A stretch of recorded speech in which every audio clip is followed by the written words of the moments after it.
Bom dia. Vamos dar início à nossa audiência. Quero aqui primeiro agradecer a presença das autoridades que nós chamamos. O engenheiro Elias Toledo, da Unanhanguera, professor da Unanhanguera, obrigado pela presença. O delegado Luziano, que é uma pessoa que batalha e vive para preservar as nascentes, aí, não só de Goiânia, mas do todo o estado de Goiás. Obrigado pela presença, delegado. O presidente Gilberto Marques mandou o Antônio, não estou vendo o Antônio aqui na mesa. Antônio, obrigado pela presença, Antônio. O superintendente executivo do Meio Ambiente, Cosete. O Ricardo Ferreira, representando o CREA, obrigado. O promotor ainda não chegou, que é o doutor Juliano Barros. A major Eliane, do Corpo de Bombeiros. O Edilson Filizola, da Saneago, diretor da Saneago, obrigado pela presença.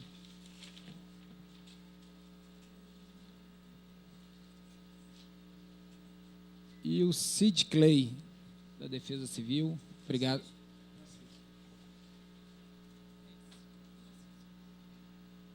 Francisco do Carmo Vieira, coordenador executivo da Defesa Civil de Goiânia. Gente, inicialmente eu também queria agradecer a presença de todos vocês.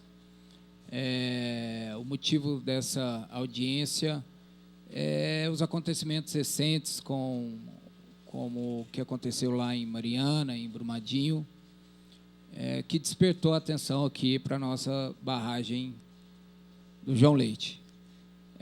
Nós sabemos que é classificado pela ANA, que é classificado como nível baixo para rompimento, mas sabemos também que o dano potencial dela é alto, haja visto que ela concentra hoje mais de 130 bilhões de litros de água. Então, nossa preocupação fundamental é essa. Será que existe um plano emergencial? Será que existe um monitoramento diário? Inclusive, fiz algumas pesquisas,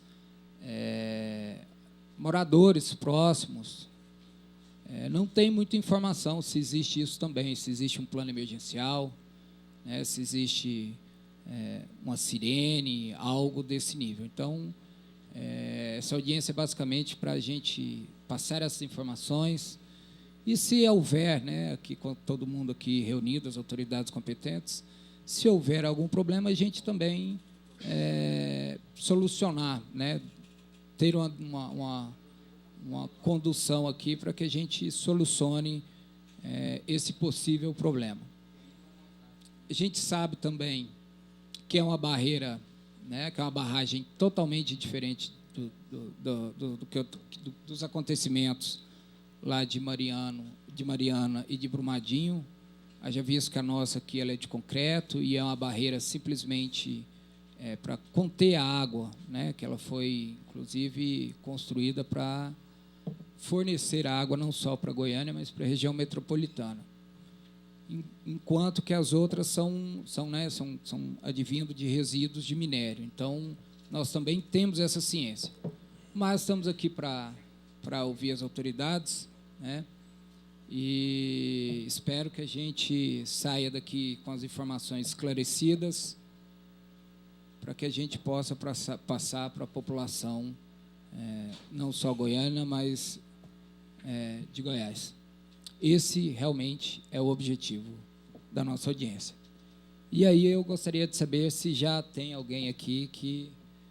na verdade, eu queria até que a Saneago, Saneago iniciasse aqui a nossa audiência, o nosso debate.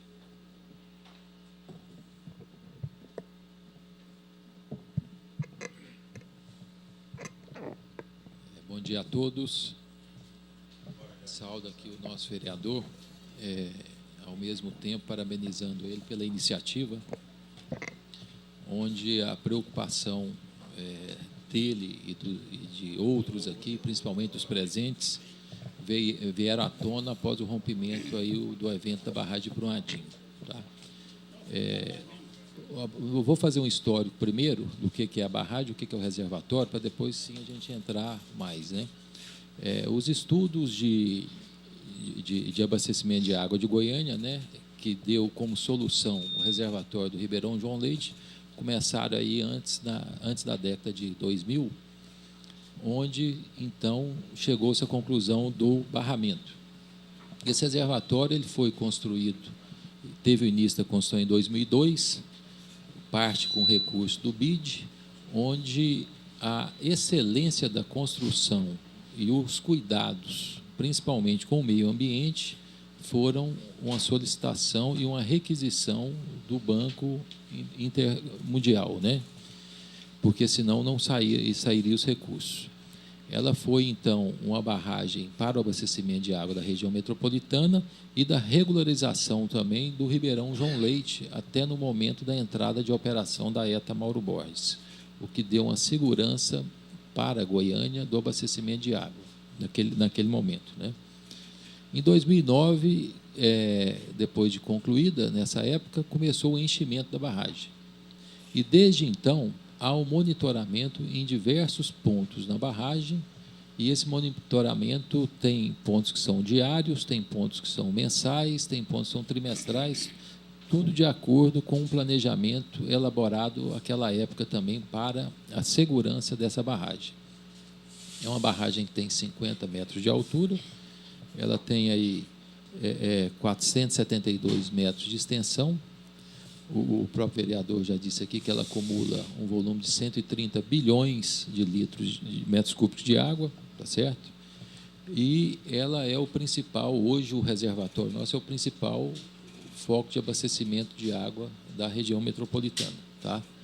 E nós temos uma previsão aí de atendimento com esse reservatório para Goiânia e região metropolitana até a população aí atingir em torno um pouco mais de 3 milhões de habitantes. Eu estou aqui representando a Saniago e eu trouxe comigo também o nosso responsável técnico pela barragem, tá? Que é o engenheiro Valtemir, onde eu solicitaria a ele para complementar as informações diárias de monitoramento que são feitas na barragem, tá? Porque ele é o cara que está lá no dia a dia, tá certo? Ele acompanhou, inclusive, o projeto dessa barragem e do sistema metropolitano. Então, eu queria convidar agora o engenheiro Valtemir para complementar alguns dados. Eu só queria pedir licença para o senhor para agradecer a presença do vereador Paulo Magalhães, que faz parte da Comissão do Meio Ambiente também, e a gente está sempre junto aí nas lutas, nas causas do meio ambiente aqui na cidade de Goiânia, principalmente com as questões das nascentes, né, Paulo? A gente sempre está tendo essa prioridade, inclusive ele me chamou para fazer uma visita agora no Parque Areião, diz que está iniciando a erosão lá, né? Então, nós vamos lá fiscalizar, se possível levar já o nosso mestre delegado Luziano. Por favor, pode...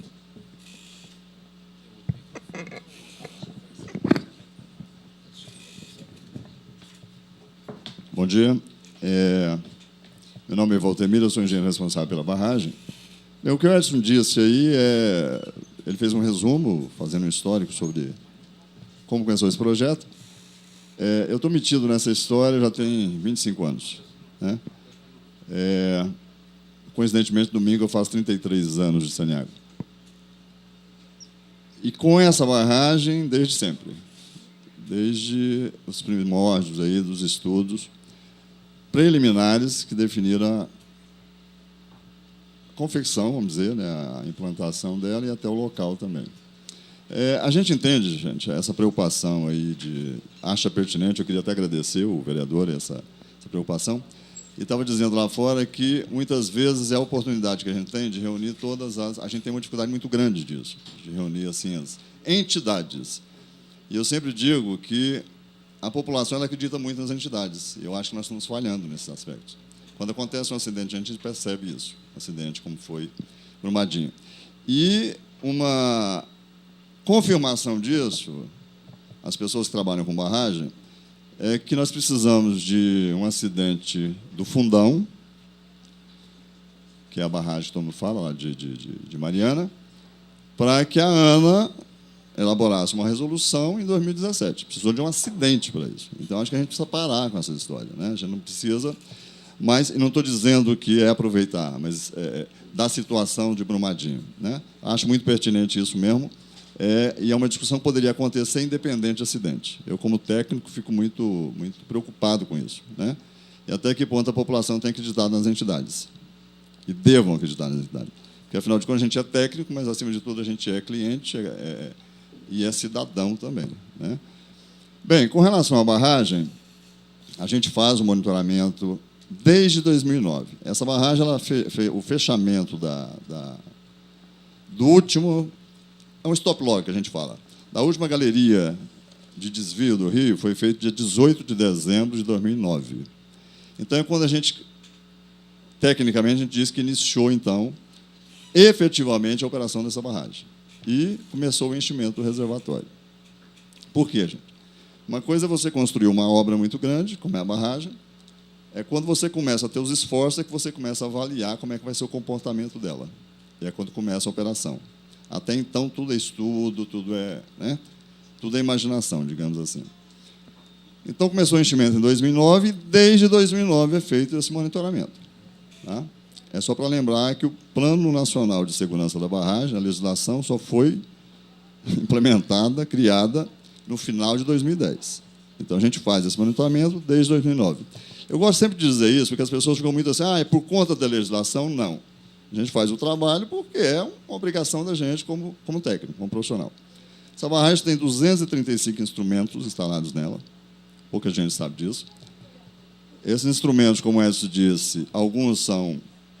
E aí é por conta da Saneago isso, né? Cada empresa define isso.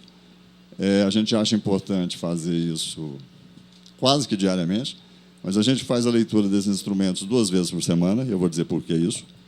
A parte de topografia, porque aí depende assim, de uma estação total, um trabalho maior, que é a parte de... Desculpa se eu estiver sendo muito técnico, mas vou tentar ser o mais claro possível. A parte de topografia depende de uma estrutura melhor, demora mais tempo. A gente faz mensalmente. E uma coisa que é importantíssima na barragem, talvez seja, independente do instrumento, é você fazer inspeções visuais quase que diariamente. O instrumento ele te dá um direcionamento, mas o instrumento ele depende de uma calibração do instrumento, ele depende do leiturista. Então, você tem que ter essa crítica. Essa crítica você faz quando você faz a vistoria, né? E por que eu digo que é bom você fazer a leitura, se possível, se a gente tivesse condições, o bom seria fazer a leitura diariamente. Porque você está fazendo a leitura, você também está fazendo a inspeção em toda a barragem. Então, isso é importante. Isso é feito, então, nessa frequência. A gente joga numa planilha eletrônica e tal, e a gente faz essa avaliação todas as vezes. Quer dizer, eu, particularmente, faço a avaliação depois que isso vem da leitura.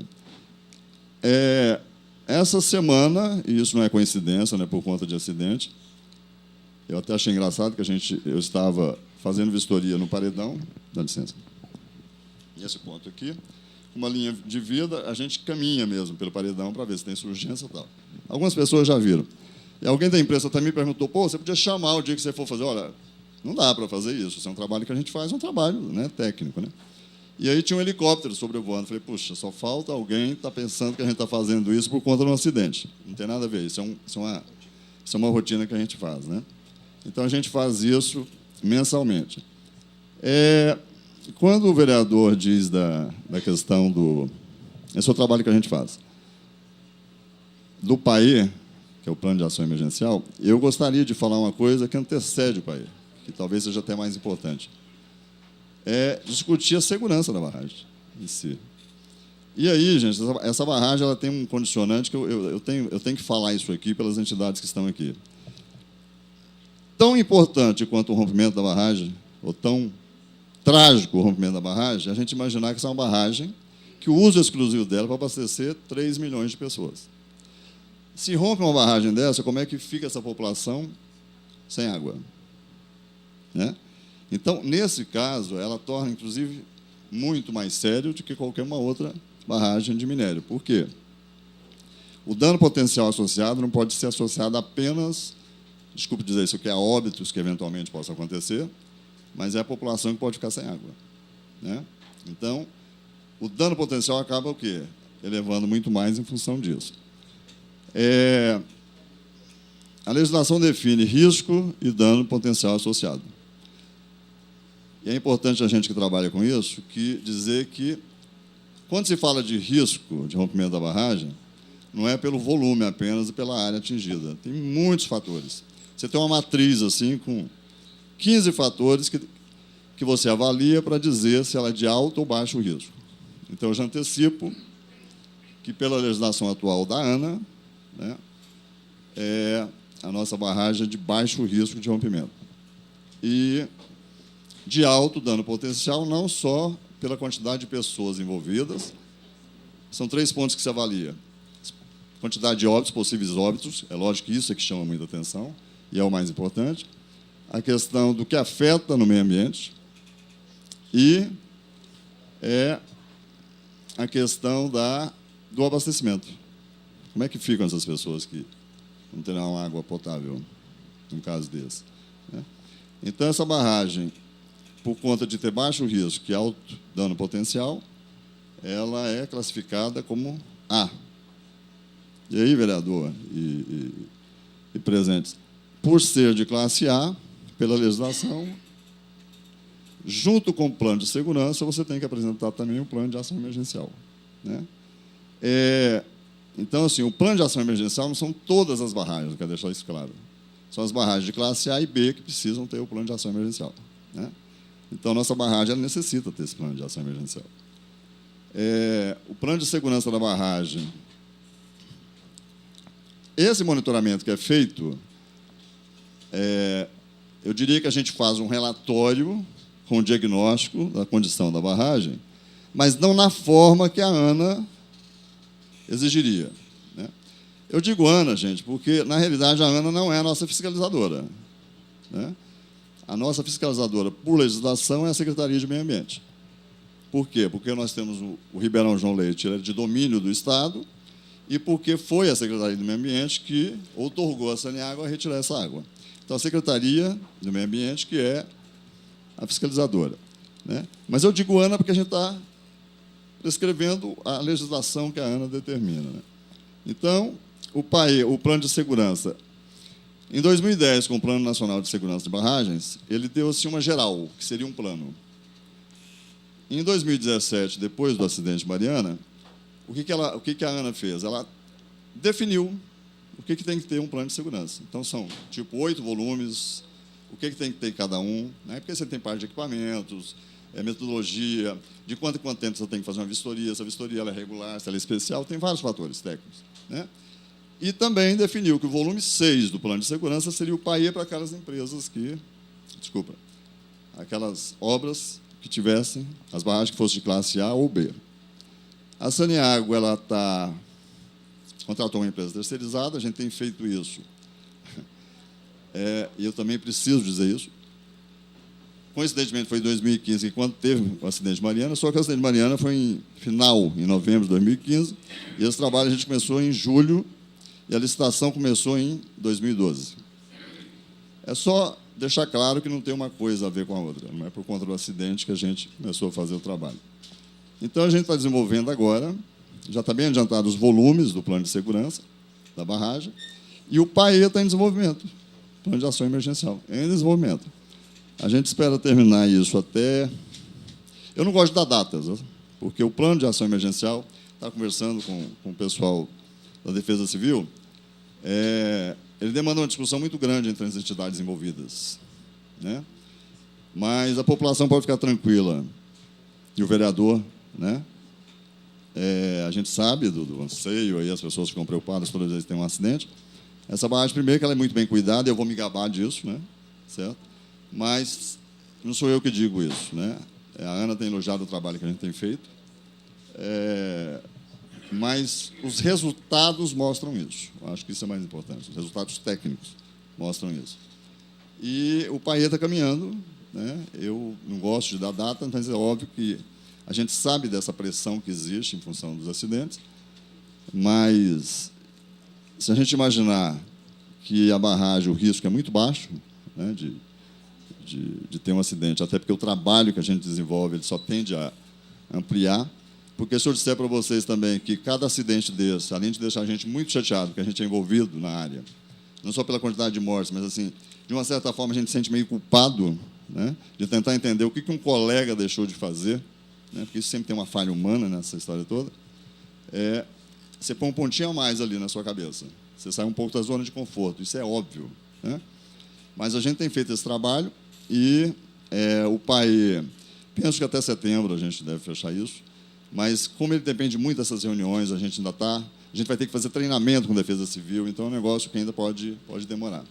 E a gente precisa muito da ajuda, porque aí as entidades vão ser comunicadas, que a Defesa Civil, basicamente, é batalhão, é bombeiro, pessoal da Secretaria de Meio Ambiente. Então, na hora certa, vai ser chamado para a gente discutir tudo isso, né? Porque a gente não tem condições de fechar. O PAE nós não temos condições de fechar sem ouvir todas as entidades. Bem, eu estou à disposição, desculpa ter alongado, mas eu acho que era interessante colocar isso aí bem claro. Obrigado.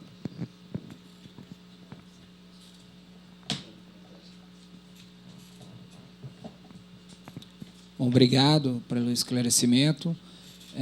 Um dado que me chamou a atenção é em relação a esse PAE, né, que é o Plano de Ação Emergencial. Estava conversando agora há pouco com o diretor. Mesmo que não houvesse legislação para isso, na minha opinião, esse país já tinha que estar pronto desde o funcionamento da barragem, né? Porque depois que ela está aí, ela começou em 2009, né? E nós vamos entregar o plano agora em setembro. Na minha opinião, eu acho que a gente tem até que ver a legislação disso. Iniciou a barragem está em pleno funcionamento, eu acho que teria, né? Pela lógica. Porque se acontecesse um acidente antes, né, acaso acontecesse, não teria esse plano emergencial. Então, pode, claro. Infelizmente, a legislação não define prazos, tá? Não. Ela diz que uma barragem nova, ela deve, a partir do enchimento, já apresentar o plano de ação emergencial. Eu esqueci de dizer o seguinte, o Edson citou também que o Banco Interamericano de Desenvolvimento, e também é um motivo de muito orgulho para nós, foi ele que financiou parte dessa. E a gente tem uma teoria de dizer o seguinte, o pessoal da área de meio ambiente, naquela época, né, era bem, não que agora não seja, mas eu digo assim, disseminou muito. E tinha os dois professores da USP, que os caras eram assim terríveis com a parte do meio ambiente, brigavam muito, né? Então, quando a gente tinha reuniões, missões do BID, que vinha o pessoal do meio ambiente, a gente falava, poxa, vamos apanhar agora. Mas não é isso, é para dizer o quão eles eram exigentes com relação a isso. Nós fizemos 32 planos, foram exigidos 32 planos básicos ambientais, que foram divididos entre projeto, obra e depois para serem executados na operação. 2004, a Saneago contratou, eu esqueci de falar isso é importante dizer, não é um plano de ação emergencial, porque nem sonhava naquela época existia um plano de ação emergencial, não existia nenhum, ninguém falava em barragem naquela época. A Saneago contratou um plano, vou chamar de contingência. As entidades envolvidas receberam, há 10 anos atrás, volumes desses, em que definiu o quê? Não vou dizer mancha, mas definia cenários, possíveis cenários para rompimento e algumas ações, quais os riscos. E olha que isso foi feito em 2004, então não existia nada, não existia uma matriz, não existia nada sobre o assunto. Agora, quando as pessoas me perguntam, mas por que esse plano não é esse plano de contingência? É porque ele foi feito, gente, numa época em que você fez o projeto, né? Então, seria inconsequência fazer isso. Então, eu não vou dizer que o PAE de hoje, que a gente está desenvolvendo, ele não levou em consideração alguns aspectos. Foi passada essa cópia de 2004 para as pessoas avaliarem.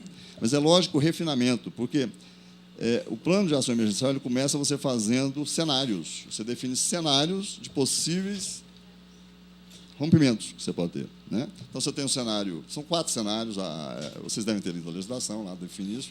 A gente pega o mínimo de cenários possíveis para ser o mais real. E, na época, né, os cenários que foram definidos eram cenários assim, para dizer a verdade, até a barragem era diferente, né, porque era um nível de projeto.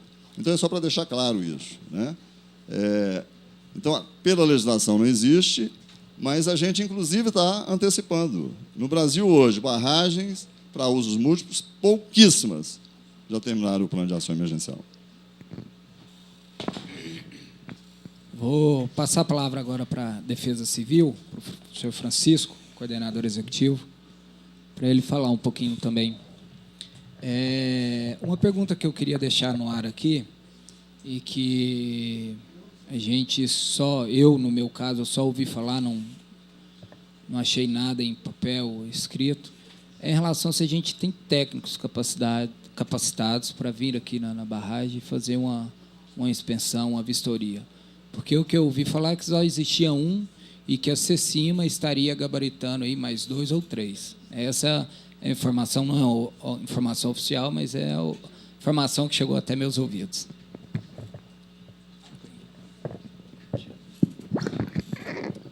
Cumprimentar a todos, na pessoa do vereador Gustavo Furinel. Bom dia a todos. Vereador, a Defesa Civil Municipal de Goiânia passou por um processo de reestruturação. Hoje, o nosso corpo técnico, eu sou formado em gestão ambiental, o meu coordenador de área de risco, Sid Clay, está agora formando em engenharia civil. Essa preocupação da barragem João Leite, ela é pertinente. Inclusive, dentro desse processo, como foi colocado o plano de ação emergencial pela Ceneago, da barragem, hoje também nós temos que elaborar o plano de contingência geral de Goiânia, onde vai englobar toda essa situação que oferece risco dentro de Goiânia. Nós temos hoje 20 áreas de risco. Nós temos um aterro sanitário que ninguém ainda viu como está a situação desse aterro sanitário. Nós temos um modal de transporte rodoviário que passa dentro de Goiânia por várias rodovias, com cargas perigosas, inclusive em cima lá. Temos polos petroquímicos. Então, hoje nós vamos começar a elaborar um plano de contingência geral de Goiânia, onde vai ter a participação da Defesa Civil Municipal, Defesa Civil Estadual, todas as secretarias das prefeituras, órgãos dos estados, órgãos estaduais, órgãos federais, e homologar esse plano de contingência perante o Ministério da Integração. Porque hoje nós não temos um plano ainda, nós não temos nem a carta de risco de Goiânia. Porque dentro desse plano de contingência, onde entra os planos de ações emergenciais, porque nós temos que fazer um plano para cada situação. Barragem João Leite, aterro sanitário, um plano de ação emergencial para cada área de risco, um plano de ação emergencial para o transporte rodoviário, um plano de ação emergencial para o petroquímico. Então, assim, é muito complexo e também traz toda a preocupação para a Defesa Civil, assim como também para a Defesa Civil Estadual. Então, nós estamos preocupados. Sabemos que, como o técnico da barragem falou, ela é de baixo risco, está numa classificação que ainda não gera uma preocupação tão grande. Mas, futuramente, com a demanda de água potável para abastecer Goiânia, região metropolitana, pode vir construção de novas barragens, algum perímetro da região.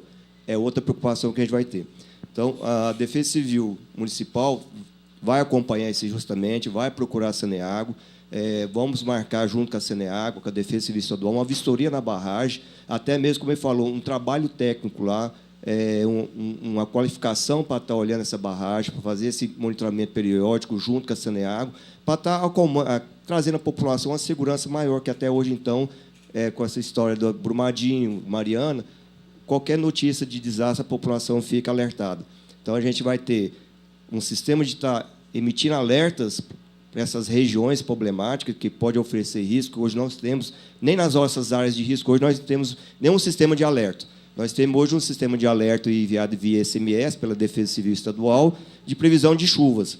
Mas não temos assim, houve um problema ali, houve um desastre naquele local, como alertar, como orientar a população até chegar a esse plano de ação emergencial e dar todo o suporte para essa população dessas áreas que pode ter algum acidente. Então, essa preocupação não é só com a barragem João Leite que a Defesa Civil Municipal tem, ela tem uma preocupação geral com Goiânia, porque nós temos vários pontos que tem em Goiânia que ainda que a população geral não conhece e futuramente pode vir trazer algum transtorno de grande proporção.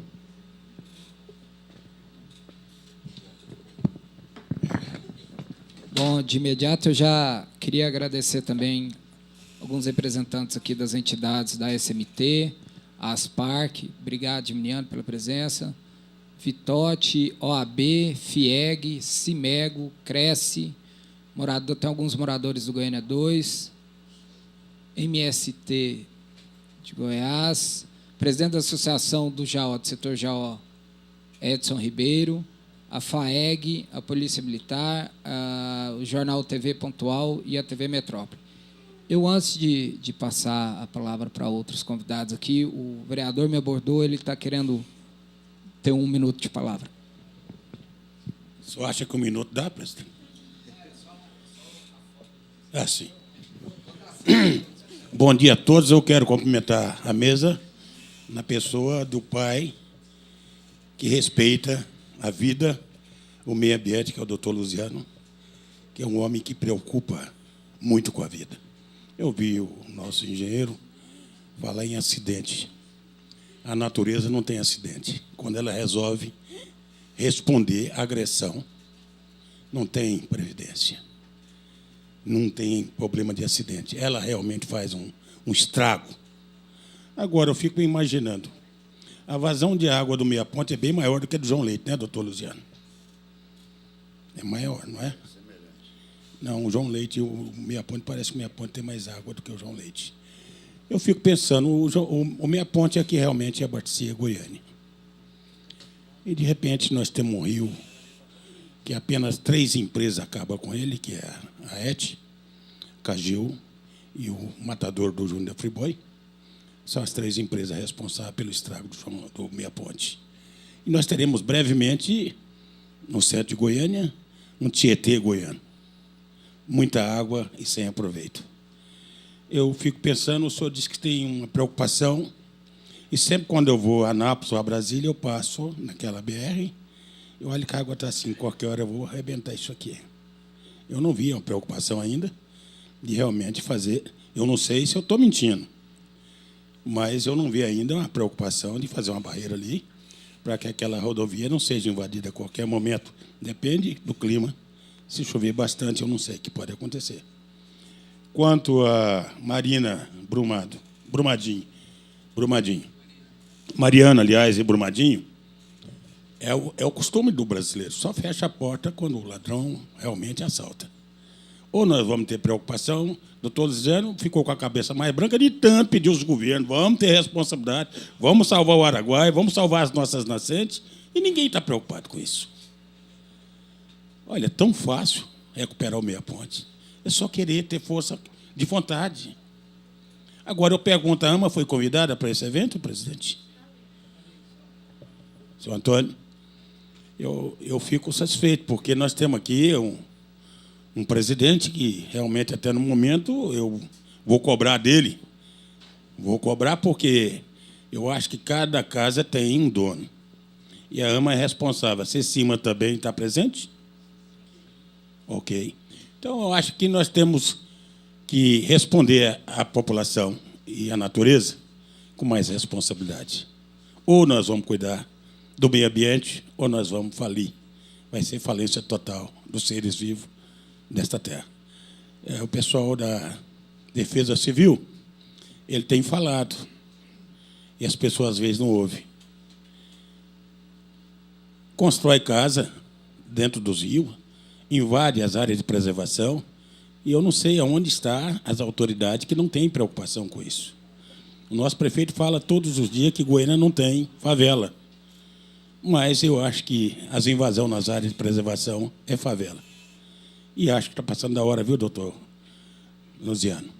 A gente cobrar isso do prefeito. As nascentes e áreas de preservação têm que ser respeitadas. Portanto, eu quero deixar aqui a minha colaboração, meu presidente, dizer que eu estou sempre atento, mas dizer ao homem, cuide mais da natureza, porque a resposta é imediata. Muito obrigado. Obrigado, vereador. Eu queria passar a palavra agora para o representante da União Anguera, para dar sua fala.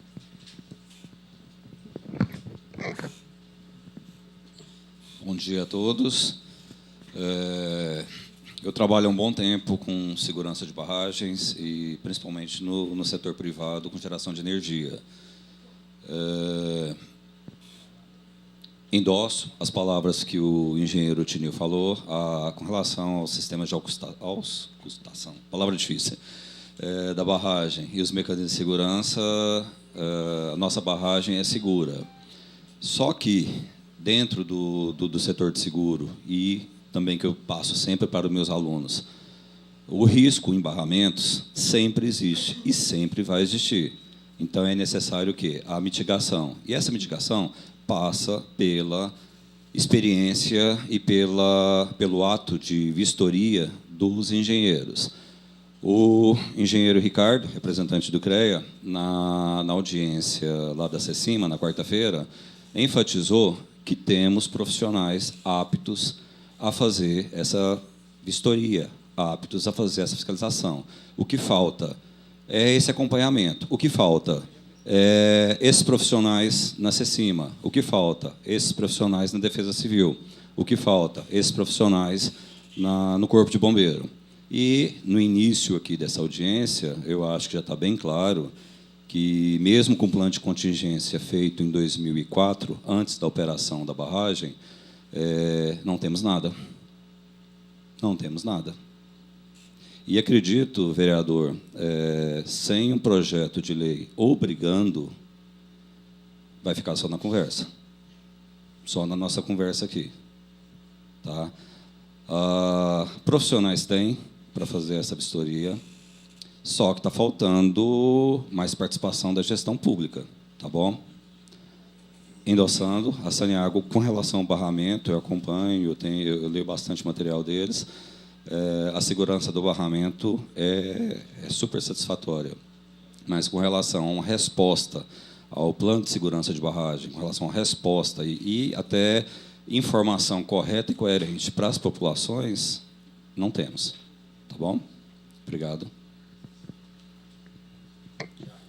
Eu queria já agradecer de pronto a presença do vereador Felisberto Tavares, que também é membro da Comissão do Meio Ambiente. Obrigado pela presença, vereador.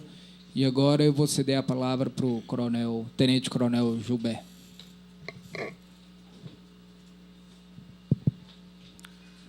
Saudar o presidente, eu saúdo todos os integrantes da mesa. Nosso apontamento é bem simples.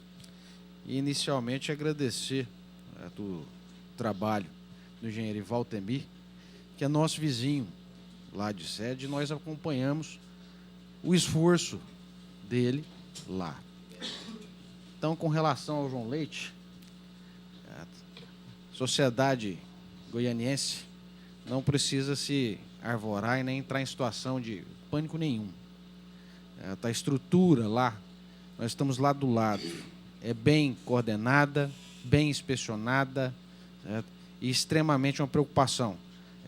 O Valtemir foi muito gentil na fala dele, certo? Ele praticamente viu nascer aquela barragem. Certo? Então, a responsabilidade que é colocada lá, certo? Diariamente, ele trata, como ele disse, como cliente. Então, não tenha dúvida desse esforço. No aspecto aqui de dizer que Goiás está iniciando os trabalhos nessa atividade, basta a gente fazer um mero olhar há 20, 30 dias atrás e vai observar que a nossa Secretaria do Meio Ambiente e Desenvolvimento, certo, tomou preventivamente todas as medidas cabíveis.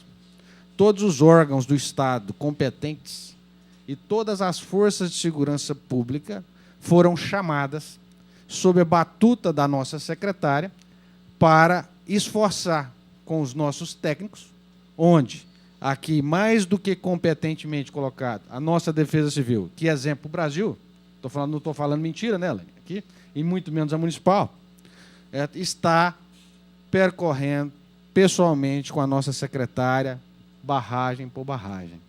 A preocupação prioritária, obviamente, são os barramentos que detêm dejeitos. E estão, sim, sendo chamados à responsabilidade, responsabilidade administrativa, responsabilidade criminal.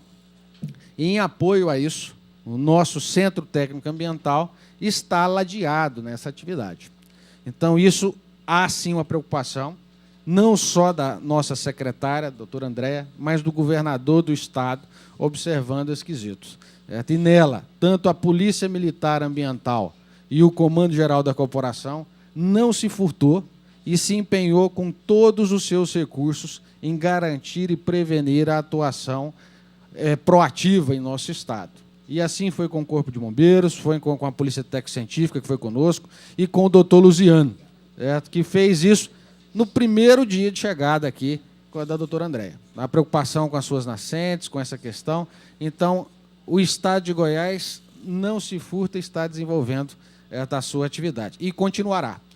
E aproveito a oportunidade, presidente, gostaria de ter visitado o senhor antes, mas de delegar aqui, colocar o Comando de Policiamento Ambiental à disposição da Comissão do Meio Ambiente e contar com a parceria do senhor. Muito obrigado. Obrigado, coronel. Eu queria ceder a palavra para o delegado e logo após eu cedo aqui para o vereador também, que ele está querendo falar.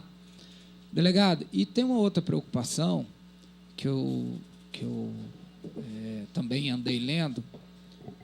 Já teve algumas construções irregulares lá à beira do espelho d'água lá formado pela barragem.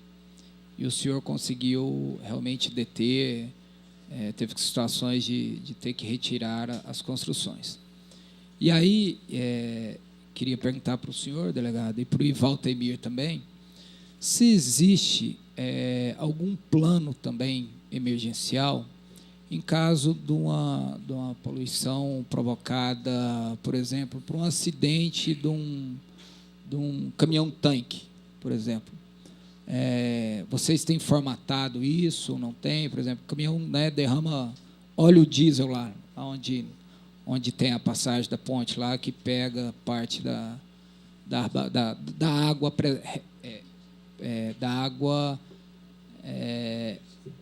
represada, da água represada lá do João Leite. Então, vou ceder a palavra para o senhor, o delegado, e depois, Valtemir, se você puder contribuir também, eu agradeço. Bom dia para todo mundo.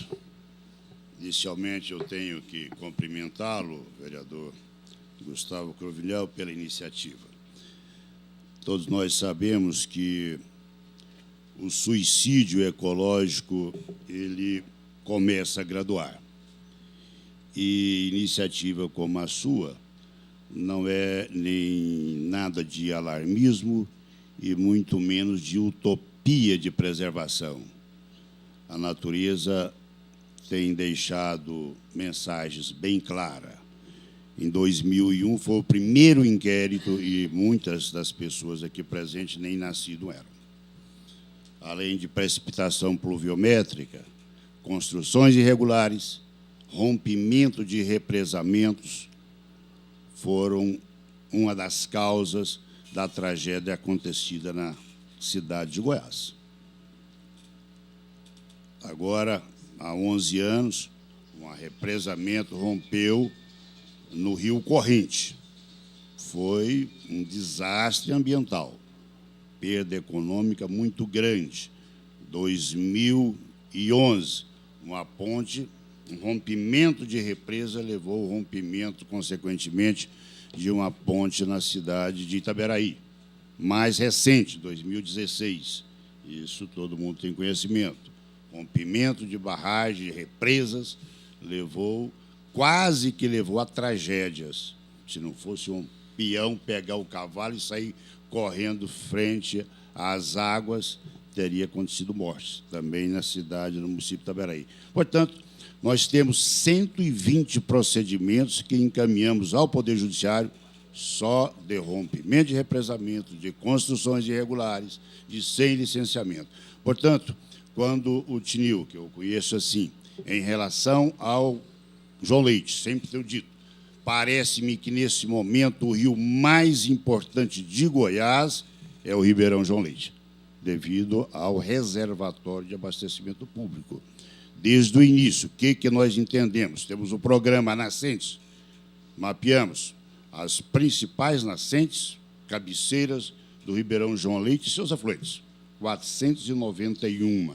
Posso dizer que a maioria, mais da metade, estão totalmente recuperadas. Claro que tem umas com danos irreversíveis, mas sempre teve essa preocupação. Quando construiu-se, quando levantou, e o Tinil disse aqui, está enchendo. Peguei a lancha, já cheio, vamos ali, Tinil, olhando, vistoriando com técnicos, né? De repente você vê a água batendo ali naquele talude da rodovia.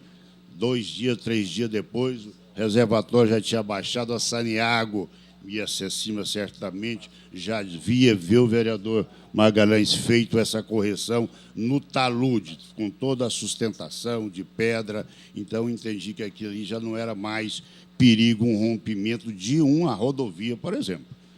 Quanto à pergunta sua, também é outra preocupação, acidente com cargas perigosas, né? Isso também já foi feito, o devido caixa lá, de contenção desse produto. Claro que constantemente, quando o Tinil falou que é de vez em quando, mas isso é monitoramento constante.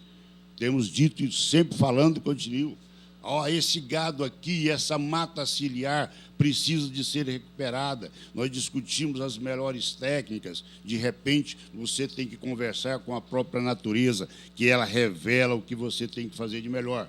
Agora, quanto a essa barragem, quanto a rompimento, sempre existe esse risco, mas está lá técnicos competentes, e eu espero, e você, alguém aqui diz até dos cabelos brancos, não quero nunca pensar em fazer qualquer procedimento com a barragem, que seria a maior tragédia desse país. Então, é momento, sim, de dizer isso aqui. Claro, quantas vezes já me indagaram a respeito disso, quando se rompe uma barragem aí, alguém já pergunta, delegado, e a do João Leite? E como você pode falar?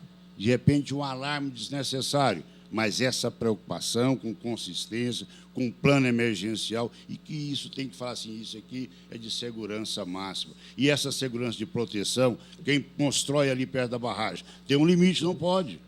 Essa pressão imobiliária tem que acabar.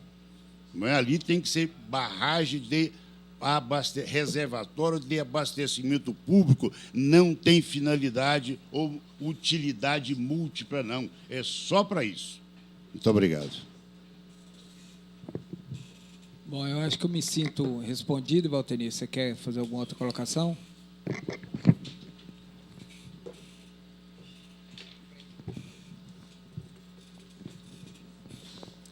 Só para responder com relação a... O vereador falou sobre a BR. A gente tem que ter muito cuidado, porque realmente dá a impressão, quando está passando pela BR, principalmente no primeiro ponto de interseção ali, que é muito bonito, até, que é bem do lado da sede do parque. É óbvio que a Saniago, quando ela fez o projeto, é uma obrigação técnica, ela informou. Eu já sou tão velho na profissão que, na minha época, era DNR. Né? Então, já passou DNR, DENIT, agora é agência, a NTT. A Saniago, isso que o doutor Luziano falou, é real. Na fase de enchimento, percebeu-se o quê? Quem constrói a rodovia, na época, era o DNR. Né? Foi informado a eles que ia ter um reservatório que ia passar pela BR, e tinha um projeto para duplicação da BR, opção de fazer o quê? Bem, já que vocês vão duplicar a BR, tem que fazer todas umas obras de arte diferenciadas, seria interessante fazer o desvio dessa BR, daria 11 quilômetros. Isso. Aí, lógico, engenharia é sempre assim, nós temos engenheiros aí, toda a área, acho que é assim. Você faz um estudo econômico-financeiro, você tem algumas alternativas e vê qual que é o melhor, né, que você tem um retorno. Decidiu-se fazer a duplicação naquele mesmo ponto, sem fazer o desvio, mas alteando, eu vou usar esse termo, que é o termo que a gente usa, o talude. O que o DNR não fez foi imaginar que esse talude, teve uma falha de dimensionamento para imaginar que você tem um reservatório, que ele é o quê? Ele varia níveis, dependendo da chuva. Portanto, você tem que fazer um dimensionamento imaginando essa variação. E não foi feito. Então, nós aproveitamos que ainda estava numa fase de enchimento. Imagina você ter que recuperar o talude da BR esvaziando o reservatório. Hoje, por exemplo. Então, ainda bem, né? Então, se a gente tiver hoje um problema na BR, a gente tem que fazer isso, esvaziar o reservatório. Aí, como é que fica? Não abastece a população, esvazia o reservatório. É lógico, qualquer tipo de intervenção que tenha que se fazer na barragem, eventualmente você não precisa esvaziar todo, depende da localização. Então, existiu isso mesmo, né? Mas, como o vereador falou, pode ficar tranquilo, né? A cota do grade da BR foi informado qual seria a cota máxima, imaginando uma chuva acho que fica claro, decamilenar é uma coisa quase que improvável de acontecer. Como disse, a natureza não avisa. Quem disse que aqui não vai ter terremoto, quem disse que aqui não vai ter um tsunami, né? Mas foi feito para essa chuva, chegou-se uma cota máxima do reservatório. Para vocês terem uma ideia, nós já operamos o reservatório há 9 anos. Ela nunca chegou a mais do que 2 metros desse máximo, né? Tipo assim, para atingir o máximo. E aí foi informado, na época do DNR, eles fizeram o quê? Alteamento do grade, botaram 1 metro acima da cota máxima. Então, isso é muito visual, muitas pessoas perguntam. E agora, por que quando chove aquele ponto, que é um ponto em curva, acho que a maioria das pessoas conhece ali, é um ponto muito bonito, um ponto em curva, na descida, infelizmente, é porque nós não somos educados o bastante para não jogar papel, para não jogar lixo na rodovia, né? Para coletar o lixo que é feito. Então, o que acontece? As pessoas que passam lá, muitas vezes já me ligaram, o pessoal de Defesa Civil sabe disso. Olha, o nível do reservatório subiu muito e já teve ali um acidente. Você também sabe disso, né, delegado? Falou, olha, não preocupa, porque o nível do reservatório não tem a mínima chance de ele chegar naquele ponto. Isso é por quê? Porque você dimensiona muito mal, eventualmente, a canaleta, ou as canaletas ficam entupidas em função do lixo. Com relação a produtos perigosos, cargas perigosas, no caso, a Saneago também não tinha obrigação de fazer isso. Isso era da concessionária. Várias pessoas já me viram na BR fazendo isso. Toda quinta-feira eu faço questão de, quando posso estar lá, a gente faz a manutenção. Nós temos 17 caixas. É fácil também as pessoas perceberem. Tem uma barreira de concreto nos pontos mais baixos da BR. É porque as caixas de contenção de produtos perigosos, elas estão por lá de dentro. Então, se você parar, você consegue ver. Essas caixas são mantidas, a Saneago construiu isso. O projeto foi aprovado pelo DENIT. Essas caixas estão lá e são dadas manutenções nessas caixas semanalmente. Antes de entrar para a sala aqui, eu recebi uma foto de um pessoal que foi limpar. Nós estamos indo 2 vezes por semana. Por quê? E aí, vereador, a gente precisa da ajuda de vocês para isso. A concessionária não responde um ofício. Não tem uma vez que a gente vai, vá na BR que não tenha pelo menos 3 caixas entupidas, que se acontecer um acidente, vai parar tudo no reservatório. Por quê? Eles vão lá, roçam, e não retira esse lixo, e fora o lixo que não é recolhido. Então, é muito difícil trabalhar dessa forma também, né? Então, a gente faz a parte. A gente até acha o quê? Que uma caixa dessa ela devia ser mantida pela concessionária da estrada. Como a concessionária da estrada, a gente fazendo o trabalho, ela não toma conta, imagina se deixar por conta dela, né? Eu não posso deixar de falar aqui, o foco era a barragem, mas eu acho que o reservatório, a gente precisa tomar muito cuidado com esse reservatório. O doutor Luziano falou muito sério. Esse reservatório ele precisa ser exclusivamente para abastecimento público. Não dá para abrir esse reservatório para recreação e lazer. Não, isso é inadmissível. Inadmissível. Tá? Como o vereador falou, o Meia Ponte a gente viu há 2 anos, todo mundo viu isso aí, a vazão chegou no mínimo. Já secou o Meia Ponte. Só nos restos o João Leite. Então, não vamos fazer a mesma coisa, vamos tomar conta do João Leite. Tá? Então, qualquer tipo de uso que não seja para abastecimento, a gente corre um risco muito grande, tá, de perder também o João Leite. Tá? Obrigado. Vereador Felisberto, está com a palavra. Cumprimentar todos e todas, dizer que eu fui presidente da Comissão do Meio Ambiente na gestão anterior, mas, com certeza, o vereador Gustavo Cruvinel está superando aí na luta e na defesa do meio ambiente. Bom, em primeiro lugar, eu quero me contextualizar aqui, viu, doutor Luziano? Quando o senhor foi delegado em Jataí, eu estava entrando na Polícia Rodoviária Federal. As madeixas do senhor eram negras, né? E o senhor foi para a comissão, foi trabalhar na DEMA, e eu vi trabalhar nessa BR aqui, há 24 anos como policial rodoviário federal. Eu não dou conta aqui de descrever dinâmicas de acidentes.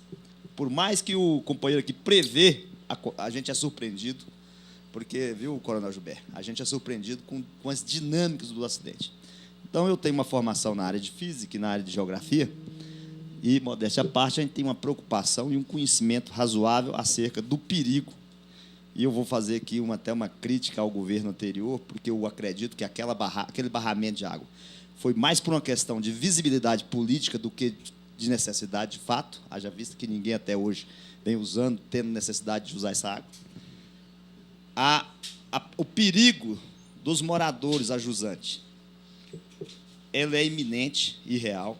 Aí eu sugiro aí até os meninos do Cid Clay e o pessoal da Defesa Civil ver a sugestão nossa de instalar ali alarmes de sirene, porque são 8 bairros que estão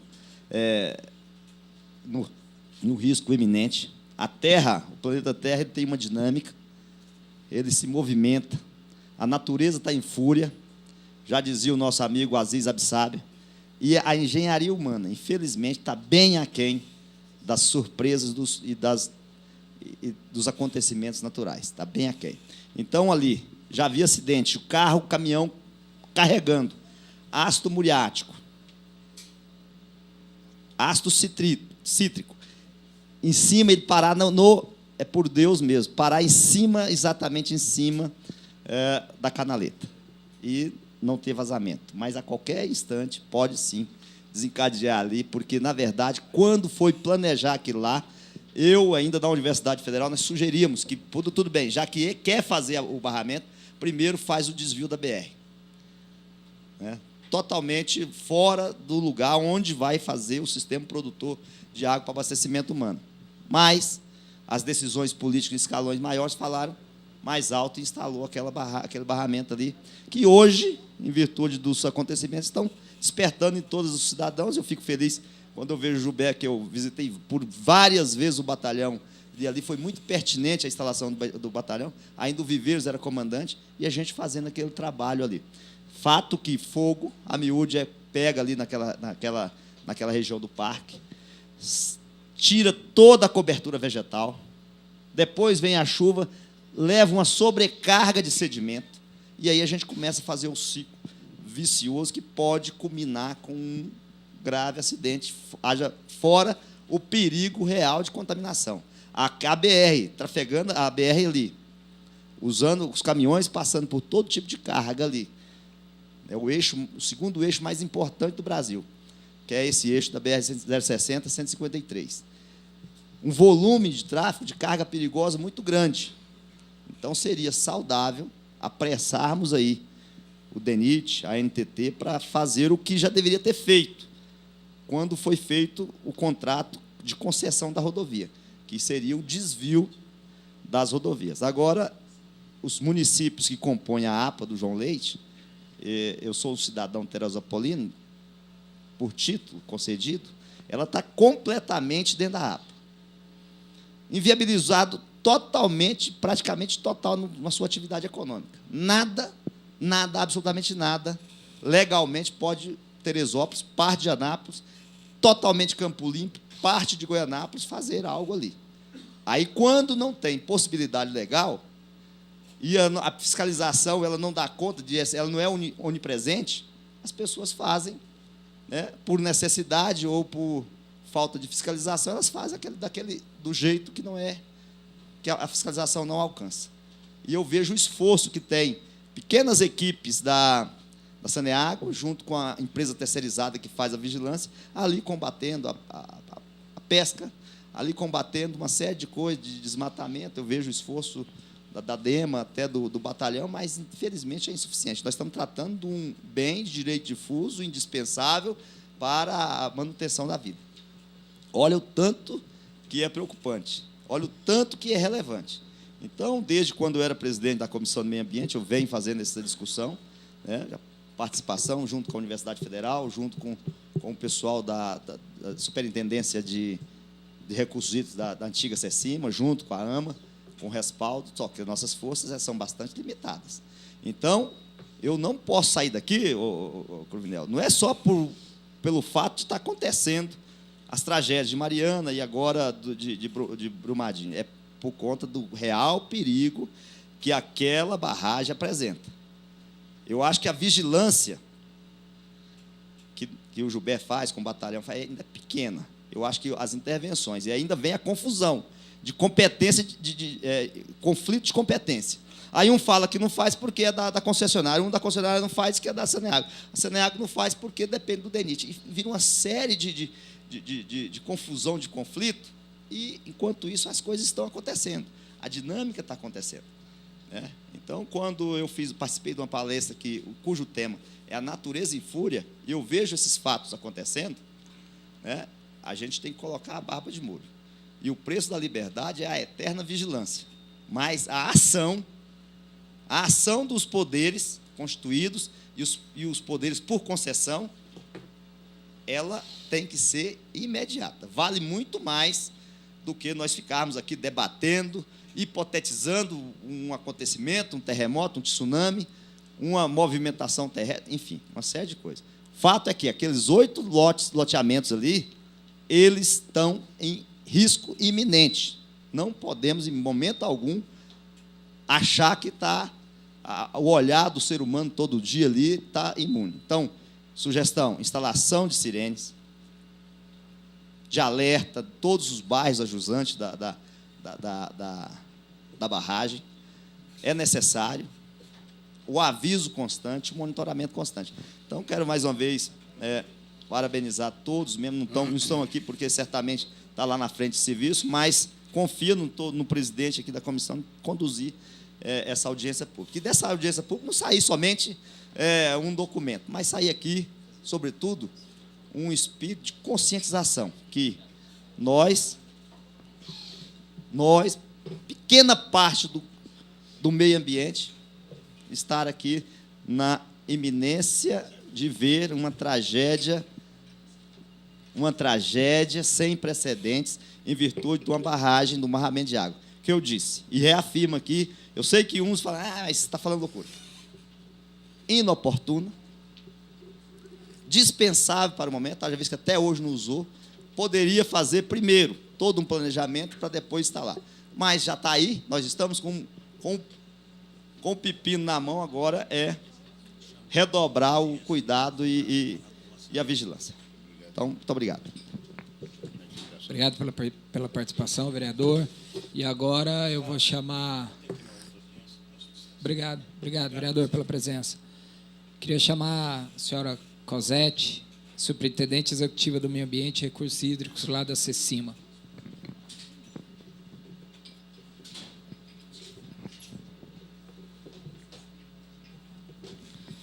Bom dia.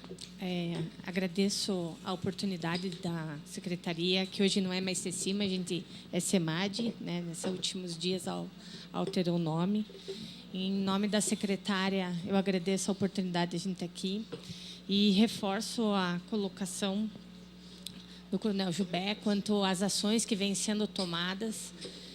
Após a gente tem ciência de vários pontos que precisam de melhoria na questão de meio ambiente, não só no estado de Goiás, mas como no Brasil inteiro. E a secretária, quando a gente chegou aqui, a gente começou a fazer o planejamento da secretaria, e a gente identificou alguns pontos que precisavam de melhoria, inclusive na ordem de política pública do estado, né? A gente precisa ter uma política ambiental mais clara. A que tem hoje, ela é antiga, ela é de 79, já não está mais adequada à nossa realidade. E o direito, apesar de a gente às vezes não achar, ele também evolui com as nossas ações. Então, ele precisa ser adequado. E aí, nesse decorrer que a gente estava trabalhando com as políticas públicas, infelizmente aconteceu o acidente lá em Brumadinho e nos chamou a atenção, né, que foi a pergunta que a gente fez interna, né? Quantas barragens nós temos aqui? E isso não ficou claro para nós. Então, a secretária lançou o plano de ação para a gente publicar uma norma específica sobre a segurança de barragem, fazer o levantamento do que existe e fazer essa classificação com relação às barragens aqui no estado. O objetivo é a gente saber o que tem, quanto tem e como é que a gente vai tratar elas, tanto na parte de outorga quanto de licenciamento e automaticamente na questão de segurança. E aí, uma coisa importante que eu acho que é necessário complementar, que os técnicos, eles não têm que estar só nos órgãos ambientais, não, eles têm que estar principalmente nas barragens. É lá que tem que ser monitorado, é lá que o técnico tem que estar fazendo vistoria diária. Essa responsabilidade do empreendedor de saber que ele tem que ter a vistoria semanal, diária, enfim, que ele tem que executar os monitoramentos. A responsabilidade do Estado, ela está também ligado à fiscalização, mas não esse acompanhamento diário. A gente não tem perna para isso e as responsabilidades têm que ser divididas.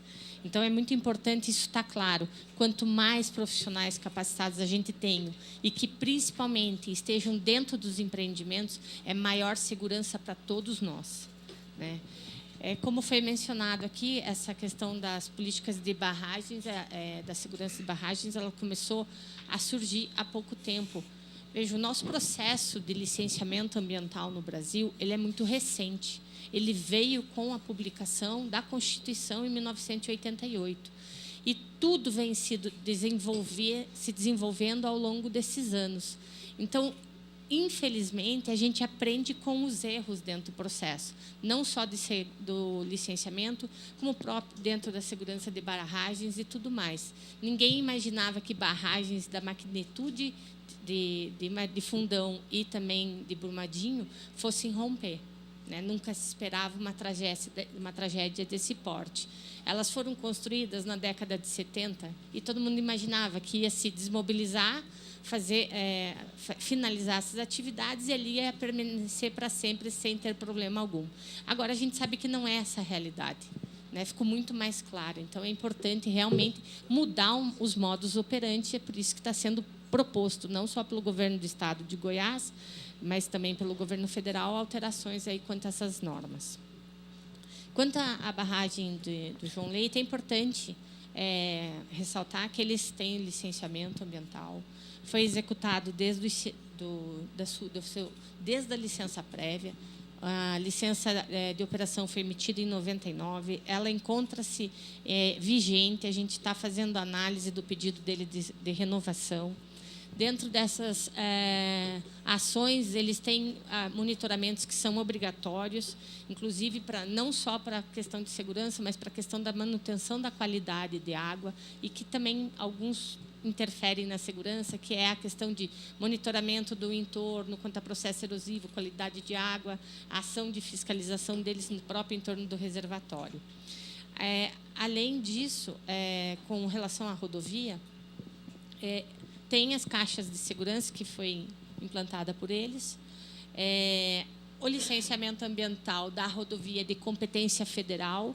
Então, nós, da Secretaria, nós não temos intervenção direta, uma vez que essa rodovia ela abrange 3 estados. Ela pega o estado do Distrito Federal, pega o Distrito Federal, Goiás e Minas Gerais.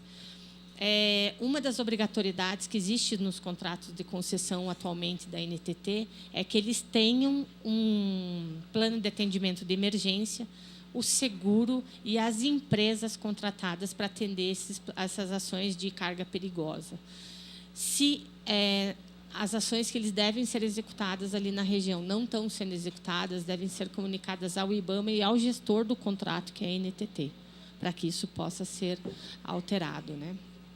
E quanto às ações no entorno, né, que falam ele comentou aqui das invasões e tudo mais, é importante ressaltar que o reservatório está dentro da APA do João Leite e que o plano de manejo dessa unidade está sendo revisto, inclusive com várias restrições quanto ao licenciamento ambiental de algumas atividades lá dentro, né? Então, dentro das discussões do plano de manejo, muitas vezes se perguntou o que é mais impactante, eu ter um loteamento ou ter uma indústria? Como é que eu vou controlar a emissão de efluentes? Como é que a gente vai obrigar que não seja descartado nem no solo ou então nem no corpo hídrico? Então, esse tipo de ação está sendo discutido dentro do plano de manejo para que a gente mantenha não só a qualidade da água, mas da própria barragem, porque aí você evita que tenha assoreamento e tudo mais lá para dentro, né, para evitar o estrago maior dentro dessa barragem. Então, o que eu ressalto muito é essa questão dos técnicos, é muito importante, mas que eles não sejam só de responsabilidade do governo, que o empreendedor assuma a sua parte, que ele tem que fazer, né? E eu acho que os representantes dos empreendedores também deveriam sentar nessa mesa para eles se colocarem como é que eles vão tratar isso no futuro próximo. Muito obrigada. Bom, eu gostaria de saber se alguém tiver interesse da fala, vocês podem fazer inscrição com essa moça de blusa de coração aí. Agora eu queria passar a palavra para o Ricardo Ferreira, que é o representante do CREA. Logo após, nós vamos passar para o representante da AMA. E aí, se vocês, o público, quiserem perguntar, questionar, tirar alguma dúvida, a gente vai abrir um tempo aí de 3 minutos para cada cidadão.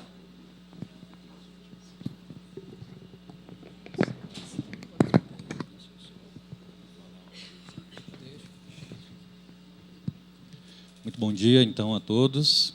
Acho que nessa data de hoje, eu aqui representando o professor Volmir Amado, reitor da PUC Goiás, que não pôde, infelizmente, comparecer, e o presidente do CREA, Francisco Almeida, gostaria de cumprimentá-los a todos da mesa, em nome do próprio vereador Gustavo Cruvinel, e tocar em alguns pontos também que são importantes, que têm a ver, obviamente, com o cenário que nós estamos tratando hoje.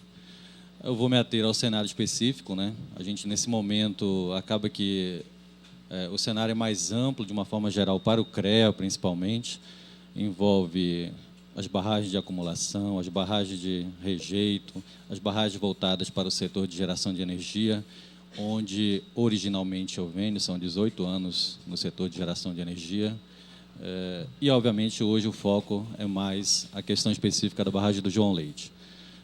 A primeira mensagem que eu queria deixar, eu acho que é só corroborar algumas das palavras dos colegas que já falaram, o Valtemir em especial, que é o responsável pelo monitoramento do barramento, e também outros colegas que já testaram, já comentaram, por estarem próximos desse barramento, a estabilidade que esse empreendimento tem. Em particular, eu fui responsável por assinar alguns dos relatórios de controle tecnológico do concreto dessa barragem. Então, uma barragem feita em CCR, concreto compactado com rolo, uma técnica que é a mais recente, a mais moderna, do final da década de 90 para a construção de barragens. Ali no meio da foto, aquele vertedouro, é o vertedouro no modelo mais seguro que existe no mundo, é o vertedouro de soleira livre, tem extravasor de fundo, tem uma série de características técnicas desse empreendimento que o diferem completamente dos empreendimentos que têm havido colapso no país e no mundo. Então, uma coisa a gente precisa deixar bem claro, é um tipo de empreendimento tecnicamente muito diferente. A gente precisa fazer distinção dessas coisas. Eu vou dar alguns números do ICODE, que é o International Committee of Large Dams, é o Comitê Internacional de Grandes Barragens, monitora todos os grandes acidentes de barragem do mundo. Desde a década de 60, isso é tudo catalogado, avaliado, cada acidente. O acidente, por exemplo, lá de Brumadinho, já está catalogado lá no Comitê Internacional. Nós tivemos, desde a década de 60, no mundo, em barragens voltadas para abastecimento, 50 rupturas no mundo. Dessas 50, apenas 2 envolveram barragens de concreto e nenhuma no Brasil. Comparativamente, barragens de mineração, nesse mesmo período, romperam 300 no mundo. 30 nos Estados Unidos, é onde mais acontece. Então, não é um problema exclusivamente nosso. O recordista de ruptura de barragem de mineração no mundo é os Estados Unidos, e não é por falta de recurso, né? Então, assim, nós tivemos 8 no Brasil, nesses últimos 60 anos, então, e eu gostaria de deixar primeiro essa mensagem, né? Porque é claro que todos nós aqui, em algum momento, respondemos a esse tipo de questionamento, né? Existe risco iminente? Existe alguma coisa nesse sentido? Não existe risco iminente, tá? É um sistema construtivo extremamente bem controlado. Como eu falei, eu acompanhei e assinei parte dos relatórios de caracterização desse concreto. Então, é uma barragem que foi muito bem executada. Conheço as projetistas, conheço as empreiteiras que executaram. Como eu falei, esse sistema de vertimento, que é o principal sistema de segurança, que, por exemplo, foi comentado aqui a respeito do controle de nível, né? Se esse nível poderia elevar demais e, de repente, passar por sobre a rodovia. O fato de não ter controle do nível daquele vertedouro principal ali no centro não deixa que o nível suba demais. Chegou naquela cota, a água verte, como está vendo ali na foto. Você está vendo aquela cachoeira assim ali? Não tem como a água passar daquele nível. Então, é o sistema mais seguro que tem. Não precisa nenhum sistema eletromecânico para operar com porta, nada disso que pode falhar, né? Todo sistema eletromecânico pode falhar e, de repente, você não ter a situação mais adequada. Mas não é o caso. É um sistema extremamente controlado, uma barragem muito bem executada. Então, a gente precisa agir, nesse caso especificamente. Nós temos dois momentos nesse caso, né? A gente está em déficit com a sociedade, porque a barragem, primeiro, é uma barragem, inclusive, que foi finalizada, né, antes da Lei de Segurança de Barragem, da Política Nacional de Segurança de Barragem, que é de 2010, mas, como o próprio Valtemir já comentou, ela já nasceu com segurança, com projetos de segurança, principalmente com planos de segurança, e isso é assim há muito tempo. Nós temos barragem dentro da área que eu trabalho, que foram inauguradas em 1957, mais de 60 anos, e ela já tinha um plano de segurança, já tinha um sistema de auscultação e monitoramento. Então, todo grande empreendimento normalmente já é assim. Independente da legislação ter nascido em 2010, os grandes empreendimentos, de uma forma geral, sempre nasceram assim.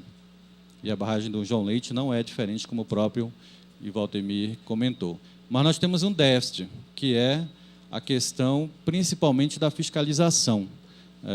Nós temos aproximadamente, já passamos de 8 anos, pouco mais de 8 anos de Política Nacional de Segurança de Barragem, onde foram definidos os entes federados ou estaduais para fazer a fiscalização desses empreendimentos.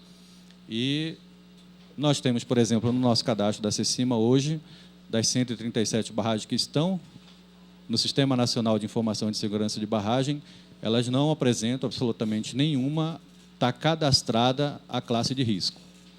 Então, isso é um déficit. É claro que eu não vou acreditar isso à COSET especificamente, à CEMAD, nesse momento que é um momento de transição, de gestão. Então, por isso que eu estou separando em duas partes, né? Nós temos um passivo que não foi feito.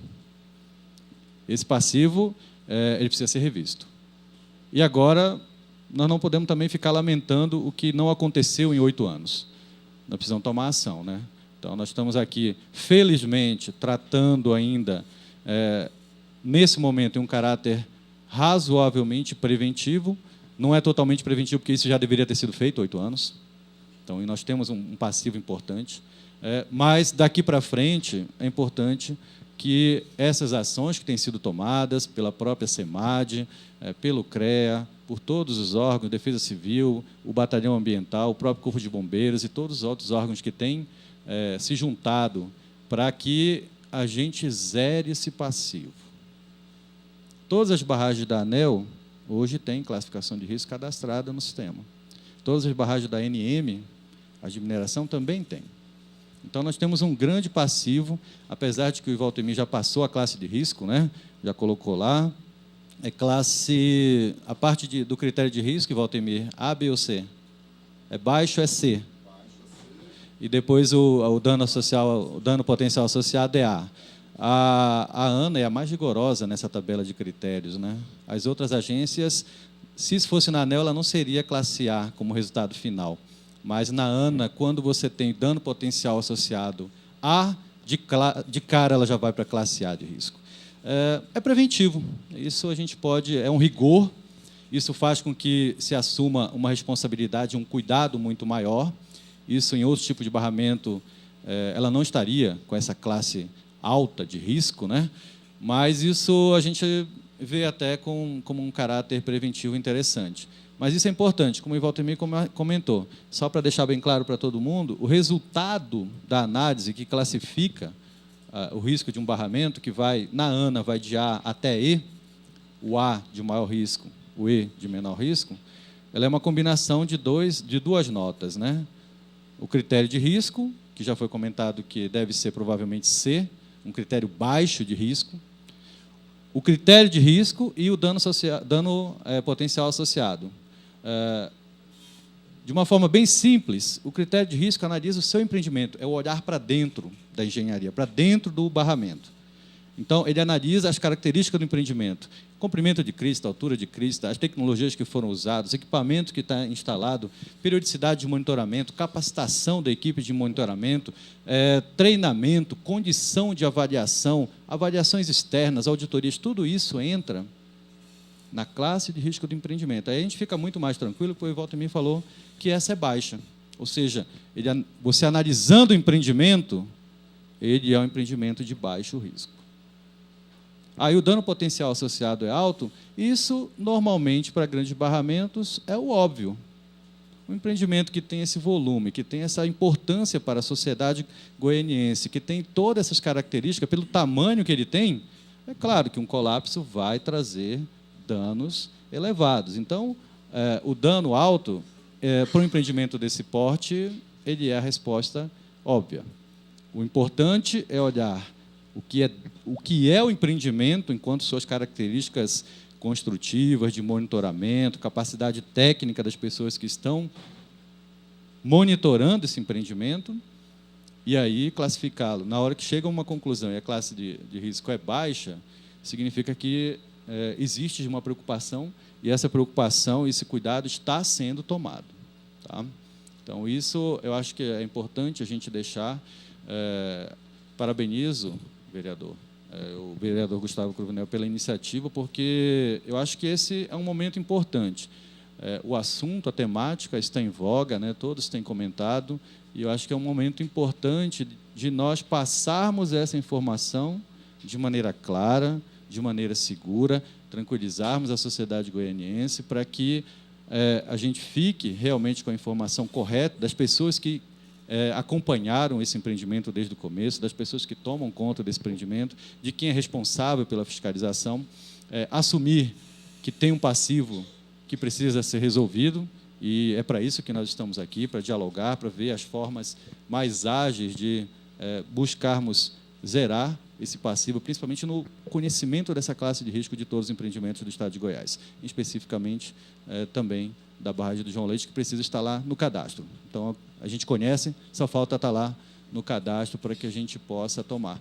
E pela importância do empreendimento para a cidade, acho que é importante que nós estejamos todos aqui, à mesa, conversando com a sociedade, checando os aspectos técnicos, para que a gente possa tranquilizar a todos que nós temos um empreendimento seguro, que nós temos um empreendimento que atende às necessidades hoje para as quais ele foi projetado, e sim, tomar medidas como a finalização do PAI, estudos de dam break. Então, esse tipo de coisa precisam ser feitos para que a gente possa mapear todas as questões dos afetados, né?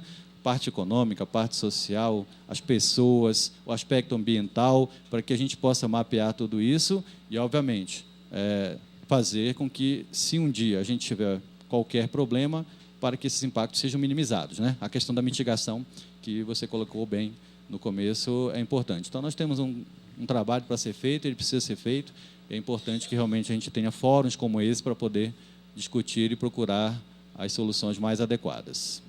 Obrigado. Obrigado pela participação. Vou passar a palavra para o Antônio, representante da AMA. Antônio, que teve em algumas visitas às nascentes, né, Antônio? Sim, sim. Você, como representante da AMA, caminhou com a gente em algumas visitas nas nascentes aqui de Goiânia. Bom dia a todos. Gostaria de parabenizar a Câmara, a pessoa do doutor Gustavo Cruvinel, que é o presidente da Comissão de Meio Ambiente e Recursos Hídricos. Tá? Com relação à segurança da barragem, me chama a atenção a questão do uso e ocupação do solo a montante, né? Já foi levantado que inúmeras construções irregulares foram... o pessoal estava edificando e foram feitas intervenções na ação de coibir, né? Mas e aquelas construções que não são irregulares? Existe essa previsão, né, de pessoas ocuparem áreas irregulares a montante, edificarem e estarem utilizando essa barragem? A outra questão também que me chama muita atenção é os usos múltiplos, né? Não ficou claro aqui entre nós se o uso da barragem é exclusivo para abastecimento ou se vai ser feito o uso recreativo, pesca, lazer e esporte, né? Então, esse uso ele preocupa muito e deixou essa interrogação em aberto aqui, entendeu? Bom, com relação à questão da qualidade da água, eu quero levantar aqui a necessidade do monitoramento a montante daqueles municípios que lançam efluentes no córrego, no Ribeirão João Leite, que porventura vão parar no lago, né? Então, parabenizo mais uma vez essa ação e quero dizer que realmente é de muita relevância essa preocupação. A carência dos órgãos que estão envolvidos é muito grande. Precisamos mesmo estar trabalhando efetivamente. A gente vê hoje o Batalhão Ambiental e a própria Saneago como os grandes precursores e os grandes interessados em estar ali monitorando e acompanhando. Tá? Deixo aqui minha fala e agradeço a todos. Tá. De imediato, eu já passo a palavra aqui para o senhor Edson. Ele vai te responder as dúvidas e, logo em seguida, a gente já abre a palavra para o público. Bom, o vereador Felisberto, eu acho que ele se ausentou, mas eu queria deixar claro aqui que a decisão do ponto da barragem e da altura da barragem, ela foi uma decisão técnica, viu, vereador? Então, não houve decisão de governo nessa época. Então, foi uma decisão técnica por escolha do melhor ponto e o melhor ponto de acumulação de água, que é exclusiva, Antônio, para o abastecimento público. Tá? Então, desde o início do barramento e já pensando no projeto do reservatório, ele é exclusivo para o abastecimento público. Não há outros usos nesse reservatório, como já havia dito aqui o doutor Ivaltemiro, o doutor Luziano, tá certo? Eu acho que depois da explanação do professor, doutor Ricardo, ficou muito mais claro, né, para vocês a segurança desse monitoramento que a Saneago faz na barragem no dia a dia dela, tá certo? Eu acho que depois daquela explanação, a clareza com que ele colocou e os exemplos que ele mostrou no Brasil e no mundo, né, eu acho que isso aí ficou muito melhor para vocês. Quero também aqui, finalizando, no início do projeto da barragem, a barragem estava a 10 quilômetros do núcleo urbano. Tá? Quando começou a obra, já estava a quase 5. E hoje, a 500 metros, já tem alguma coisa ali perto. Bom, por que chegou assim? Eu acho que essa casa tem que ajudar a gente, vereador. Porque a expansão urbana, ela é definida, inclusive, dentro de um plano diretor, pela aprovação dessa casa. Então, que os cuidados nesse ponto, a Saneago até pede a vocês isso aí. Vejamos o exemplo do Meia Ponte, né, doutor Luziano? Quando o Meia Ponte foi implantado, um projeto na década de 80 e ele entrou em operação em 88, não havia nada ali. A Saneago teve que comprar 3, 4, 5 fazendas ali para construir a nossa captação e deixar ali como se fosse uma reserva ambiental, inclusive. Com o tempo, com a expansão urbana, foi chegando, apertando, e hoje nós temos ali, na beira da nossa captação, já também loteamentos implantados e hoje comunidades ali residindo naquele ponto. Isso aí não é só Goiânia, né? A gente tem esses exemplos aí em outras cidades do interior também. Mas, mesmo assim, né, o doutor Luziano sabe disso aí, acompanha junto com a Saneago, né, doutor?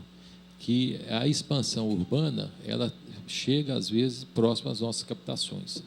Uma cidade cresce, não é com expansão urbana, ela tem como crescer com outros métodos, né? Então, não é a população da cidade aumentando que a cidade vai ficar grande, tá certo? Hoje, com os vazios que a gente tem dentro de Goiânia, eu acho que, se ocupados, nós tenhamos aí uma facilidade muito grande, sem a necessidade de uma expansão urbana tão assim como as solicitações aí de vários, vamos dizer, empreendedores. Tá bom? Isso aí. Obrigado. Vou passar a palavra agora para a Major Elaine. Bom dia, eu gostaria de cumprimentar a todos na pessoa do nosso vereador, propositor dessa audiência, Gustavo Cruvinel. A princípio, eu tinha abrido mão da minha fala, tendo em vista que os senhores brilhantemente já explanaram e fizeram considerações, né, tanto a Saneago quanto os representantes dos órgãos. Mas eu achei pertinente falar alguma coisa para evitar especulações. Quando acontece uma tragédia, uma catástrofe, alguns não gostam que chama de acidente, porque é algo previsível, enfim. Todos os órgãos parecem que têm necessidade de fiscalizar. Mas aí nós temos que ter um pouco de bom senso, dar um passo atrás e verificar que tem órgão que tem a capacidade de fiscalização e tem órgãos que não têm, né? Vira-se um burburinho, cabe ao representante do povo trazer essa discussão para que a população entenda quais são os órgãos fiscalizadores daquele empreendimento. Não são todos. Por exemplo, o Corpo de Bombeiro mesmo, ele é responsável pela prevenção de acidente. Claro que nós vamos fazer as visitas, assim como o Coronel Gilberto está fazendo. Eu, juntamente, eu fiz uma viagem com a secretária até a usina lá em Catalão, para a gente conhecer a dinâmica, como que funciona, o que é aquele rejeito, ele é tóxico, num caso de ruptura, onde que vai descer, tem quantas casas, quantas pessoas afetadas. Nós temos que conhecer para salvar, nós temos que conhecer, existe o plano de emergência. Nós temos que conhecer para, no momento de uma catástrofe, de uma ruptura, quem são as pessoas que estão ali? Cadê o plano de ação? Quais são os órgãos integrados? Quais são os contatos de cada órgão para que a gente possa agir imediatamente?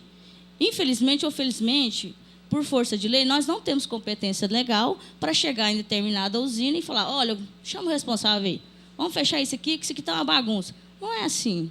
Muito pelo contrário, a gente quer trabalhar em parceria. A gente sabe que as usinas elas são importantes, tanto economicamente, tanto no nosso caso aqui, que é a captação de água. Então, se a gente empenhar esforços para trabalhar, mas de maneira preventiva, para que não aconteçam os danos, esse é o nosso objetivo. Não é punir, não é subjugar, não é responsabilizar a pessoa, é trabalhar em conjunto, né? Que muitas pessoas, no momento de desastre, querem tirar um proveito, querem sair ali numa foto, num jornal. Não é esse o objetivo. Eu penso que discussões igual a essa é para trazer à sociedade que ela entenda também que é possível ter desenvolvimento econômico, ter a captação segura de água com segurança e responsabilidade. E o Corpo de Bombeiro trabalha nesse quesito. A nossa visão, nossa missão é prevenção. Tá? E nesse sentido, vereador, o Corpo de Bombeiros está conhecendo, ele está estreitando laços com todos os responsáveis pela parte de segurança das usinas e trabalhando junto nesse desenvolvimento do PAI. Né? Queremos fazer simulados, queremos fazer treinamentos para que, num possível desastre, todo mundo já sabe o que fazer. Todo mundo já sabe se salvar.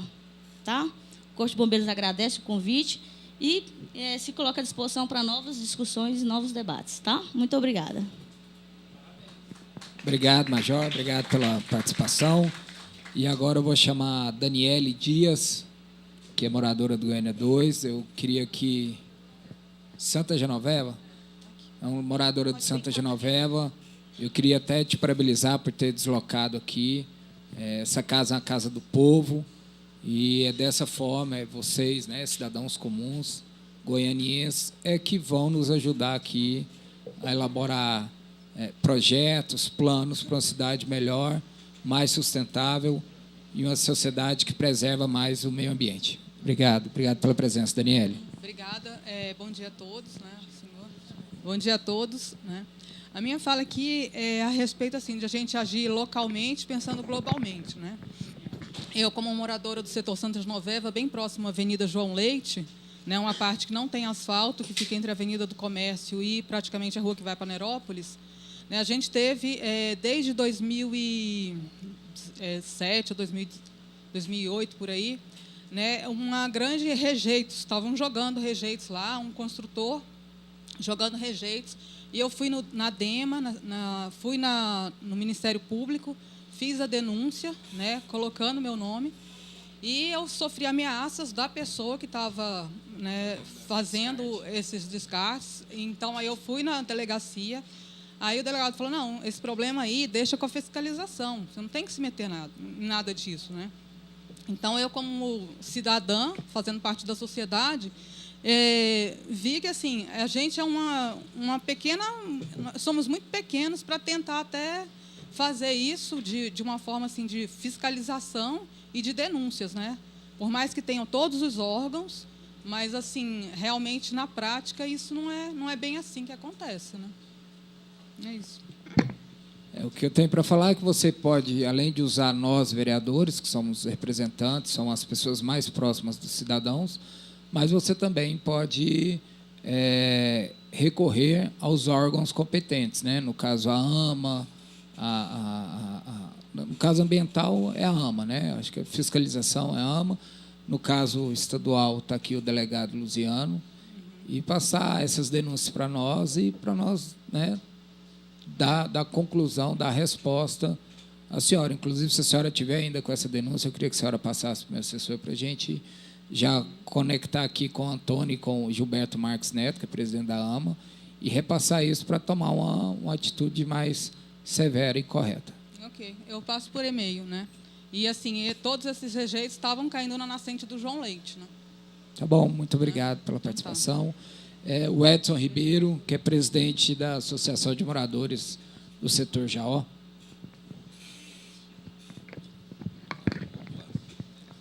Bom dia a todos e todas. Eu me chamo Edson Ribeiro, sou engenheiro civil, até o colega de alguns colegas que estão aqui também, engenheiros, o Edson Filizola e tudo mais, tivemos a oportunidade de estudar junto. E eu teria algumas cobranças para fazer a respeito dessa audiência pública, vereador. É o seguinte, eu acho que essa audiência pública precisa ter desdobramentos, sabe? Eu vim aqui com a expectativa da gente ver aqui, assim, num possível rompimento, para onde ia caminhar essa água. Quais os bairros afetados? Eu não sei hoje se o setor Jaó é ou não e quais as ruas, né? Mesmo eu vi aqui vários depoimentos aqui assim dos colegas engenheiros da segurança como foi tratado a construção, mas a gente sabe, como disse o vereador Felisberto, estava aqui agora há pouco, né, dos riscos que tem. Pode ser mínimo, mas não está ausente o risco. E se existe risco, é preciso que a comunidade saiba. Não dá para ficar desse jeito, né? Eu vou sair hoje daqui, o que eu vou levar para a comunidade? As palavras individuais são bons técnicos, pessoas respeitáveis e tudo mais, mas nós precisamos levar dados, nós precisamos levar saber numa hipotética ruptura de um local daquele ali, onde é que vai ser atingido, qual é a rota de fuga que vai ter essa comunidade, as comunidades envolvidas, né? Então, por isso que eu acho que há necessidade de ter desdobramentos dessa audiência pública. A comunidade do setor Jaó, nós temos lá 7 mil moradores. Tem o Meia Ponte que passa ali. Eu estou achando que essa água vai acabar correndo por lá. Eu não sei como, não sei qual é o volume, não sei qual é a extensão. Eu até parabenizo o senhor, que no início o senhor falou também que quando inauguraram ali a estação, o senhor achava que já deveria ter esse plano. Aí o colega, né, falou que, por exigência legal, não era, eles até tinham antecipado. Mas, nesse ponto, eu discordo, colega, porque é o seguinte, o Código de Posturas do município, no seu artigo 1º, ele fala da exigência e da necessidade do bem-estar social da população. E uma questão de risco está implicitamente ligada ao bem-estar da população, no artigo 1º do Código de Posturas do município, né? Então, eu queria ver com o senhor quais vão ser os desdobramentos disso aqui, né? Porque nós precisamos levar algum material para a comunidade. A comunidade, em momento algum, ela foi cientificada, foi noticiada de alguns riscos. Nós não podemos esperar acontecer desastres para a gente estar correndo. Fala até negócio, vai ter o desastre, o potencial, porque aí vai perder a água para a cidade, coisa e tal. Gente, a gente precisa ficar vivo. A água a gente corre atrás. A gente vai depois para Aparecida, vai para outra cidade aí que seja, mas a gente precisa pelo menos estar vivo, não é? Então, nós temos lá 7 mil moradores que querem ter melhores informações. É esse minhas ponderações. Obrigado. Obrigado pela participação, Edson. Os desdobramentos não aconteceram porque não foi concluída ainda a audiência. Mas, no final, eu vou estar aqui dando minha posição sobre o que a gente pode estar tendo de conclusões e de mais concreto, né? Mas posso te adiantar alguma coisa. Concreto a gente não vai ter muito, né? O que a gente tem são vozes de técnicos aqui, que inclusive é colega de conselho, também sou engenheiro, só que sou engenheiro eletricista. Tem um órgão que está representando o CREA, que é um órgão, um conselho que o senhor muito bem sabe que é um conselho atuante, e de pessoas que são muito técnicas e corretas. Então, eu levo daqui hoje, né, vereador Gustavo Cruvinel, levo a informação, concretizo a informação que tenho, que é uma barragem realmente, inclusive classificada pela ANA, Agência Nacional das Águas, que é de baixo risco de rompimento. O dano potencial ele é alto, exatamente pela quantidade de água que ela comporta, que são mais de 130 bilhões de águas, mas sabemos que o plano ele não era exigido, o plano ele está sendo finalizado e talvez até agora em setembro, segundo, né, ele não garantiu, mas a previsão de setembro. E eu queria propor a ele aqui, de concreto, que a comissão aqui da Câmara, a Comissão do Meio Ambiente, possa estar participando, né, desse desenvolvimento. É claro que já está quase que no final, mas eu gostaria muito que a comissão, a presidência da comissão, ou algum representante da comissão, pudesse estar participando dessas reuniões, né, para a gente estar repassando as informações para os moradores. Agora, eu acho que é de grande e primordial urgência, que não teve isso até hoje, realmente são as informações prestadas para a população dos talvez bairros que seriam alagados. E o Jaó, na minha concepção, seria um deles. Eu acho que faltou isso, não sei se foi por parte do governo, não sei se foi por parte da Saneago, faltou essa informação. Isso aí eu concordo com o senhor. Por favor. A gente entende até por tudo que tem acontecido, viu, Ed? Eu seria inconsequente se eu viesse aqui com uma mancha de inundação e mostrasse para você. O trabalho não está concluído, você é engenheiro, você sabe disso. Eu tenho a responsabilidade de trazer um trabalho concluído. Essa mancha estará pronta nos cenários. Já te antecipo que nós estudamos 4 cenários. O vereador Felisberto disse, nós temos um cenário em que leva em consideração o que a natureza pode produzir. Então, imagina uma chuva decamilenar, uma chuva que provoca uma onda de cheia, que vai passar sobre a barragem. Existe esse cenário, é o pior cenário que tem. A barragem fica intacta e sai arrastando todos os... Então, é óbvio que a gente vai estudar. Isso não está finalizado. O dam break está, foi citado pelo Ricardo, já foi feito o estudo, a gente tem uma... Agora, você tem que dimensionar a velocidade, quanto tempo chega. As pessoas perguntaram, o próprio vereador, vamos colocar uma sirene... Depende. A sirene vai ser arrastada? Onde vai ser colocada? Então, isso tudo ainda vai ser discutido. A gente tem que entender o seguinte, para cada cenário você tem uma situação de mancha. Vou chamar de mancha para ficar mais fácil, né? Onde que seria atingido os setores. Agora, eu não posso vir aqui, antes de discutir, antes de fechar isso, até o CREA me punir se eu fizesse isso. Eu sou o responsável pelo trabalho, né? Você é engenheiro, você sabe disso. Por exemplo... eu já vou antecipar, a gente tem uma zona de autossalvamento, que a gente sabe, né, que existe, a ZAS. O que é uma zona de autossalvamento? Eu estou entrando em pequenos detalhes, ainda não foi fechada a zona de autossalvamento. É aquela zona em que as pessoas não têm tempo de ser avisados, ser ajudados por ninguém, por isso que chama zona de autossalvamento.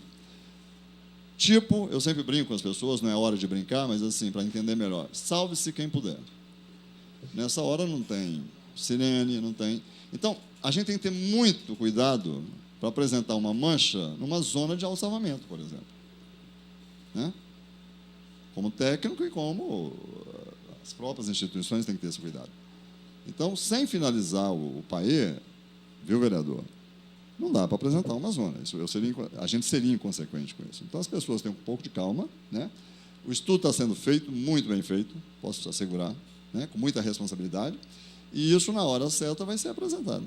Só isso. Mas, antes de finalizar o PAE, a comissão pode participar de alguns estudos, tudo, seríamos inconsequentes. Então, assim, vocês não terão conhecimento, é óbvio, não tem como. Né? Depois de concluído, certamente as entidades serão chamadas, porque nós estamos numa fase agora, Edson, que estava comentando, as instituições, certo, serão chamadas, aí sim, nós vamos definir como é que seriam os procedimentos. Tal. Agora, nós já passamos por uma fase, eu não sei se tem alguém aqui que já foi entrevistado pelo pessoal da Saneago. Já teve entrevistas. Porque qual que é a nossa preocupação? Numa zona de alto-salvamento que você não pode fazer nada, lá tem escolas, lá tem hospitais, lá tem academias, né? Lá tem shopping center, locais em que você concentra uma quantidade grande de pessoas, porque as pessoas estão nas ruas, não tem como você resolver, né? Cadastrar. Então, nós estamos, inclusive, agora pegando esses dados que foram coletados no campo, e nós tivemos uma preocupação muito grande, o que de não alarmar essas entidades, as pessoas. Então, foi o pessoal tem todo um trabalho feito com o pessoal de serviço social, como chegar nas pessoas, essa coisa toda. Então, isso já foi feito, quer dizer, o trabalho está bem adiantado. É por isso que eu acho que em setembro a gente consegue fechar. Só que agora é aquela fase crucial, né? De você fechar um trabalho, porque aí você vai divulgar isso e a gente sabe. Por conta de Brumadinho, eu fiquei o final de semana inteiro, as pessoas ligando, a gente conhece muitas pessoas que moram abaixo. Isso que o Edson falou é muito sério. O trabalho que a gente fez em 2004, ele perdeu o sentido a partir do momento que eu não tinha ocupação nenhuma próxima da barragem. Porque muitas pessoas chegam e falam, vocês são inconsequentes de fazer uma barragem dentro da cidade? Nós não fizemos uma barragem dentro da cidade. Por que a cidade... Eu não vou entrar nesse mérito, tá? Porque deveria ter uma zona de amortecimento, todo mundo sabe disso. Isso foi estudado durante 5 anos e até hoje não foi aprovado. Culpa...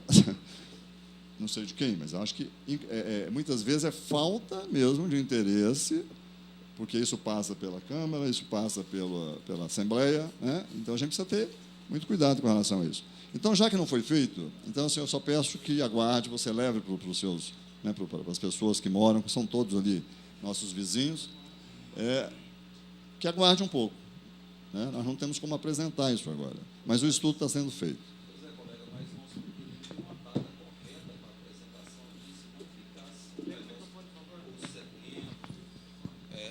Eu estou aqui reiterando aqui a pergunta, o seguinte, vereador, é que nós precisamos de ter umas coisas mais concretas. Na verdade, esse plano já deveria existir, né?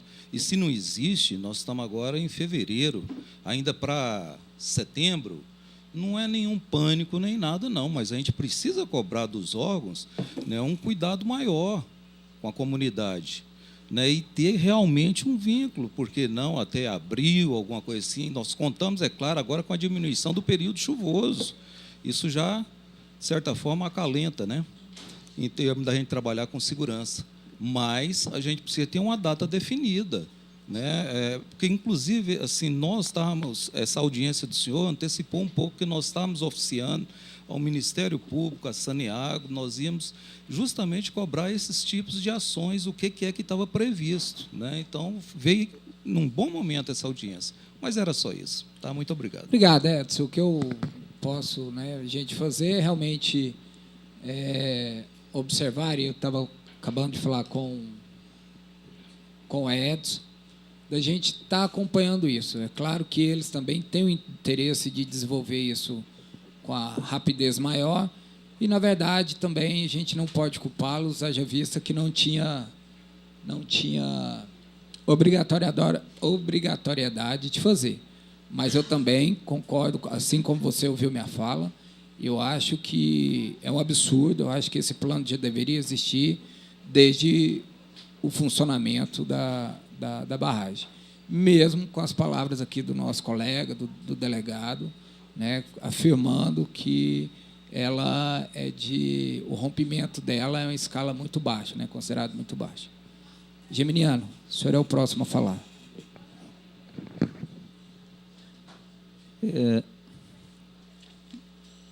Bom dia. Eu quero me congratular com o vereador Gustavo Cruvinel pela iniciativa. Gustavo Cruvinel é nosso parceiro.